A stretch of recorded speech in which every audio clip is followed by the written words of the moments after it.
ফাতেমা আপা, ওখানে যে বাচ্চাটাকে আমি দেখছি একেবারে চিত হয়ে শুয়ে আছে, দুই হাত দুই দিকে ছড়ানো, দুই পা দুই দিকে ছড়ানো। ওর নাম কি? ওর বয়স কত? ওর নাম হচ্ছে আমিনা। আমিনা। আমিনা। আচ্ছা, আর ওর আনুমানিক বয়স 6 বছর হবে। আমিনা কিভাবে এখানে আসলো? আমাদের যে শিশু নিবাসে যে 9 জন বাচ্চা দিয়ে শুরু হয়েছিল, আমিনা হচ্ছে তাদের মধ্যে। ও আচ্ছা, আমিনা হচ্ছে তাদের একজন। একজন। আপা, আমিনার সমস্যাটা কি? সেরেব্রাল পলসি?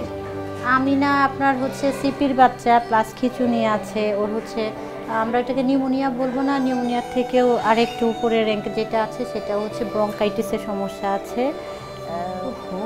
ও খুবই ক্রিটিক্যাল বাচ্চা, খুবই তো খারাপ অবস্থা। আর ওকে তো খাওয়ানো আরও কঠিন। ও যেহেতু ওর বডি 70%ই কাজ করে না, কোনো রেসপন্স করে না, ওকে আপনি কখনো যে ইচ্ছে করে ঘুম পাড়ানো সেটা আপনি কখনোই পারবেন না, ইচ্ছে করে খাওয়ানো সেটা তো সম্ভবই না।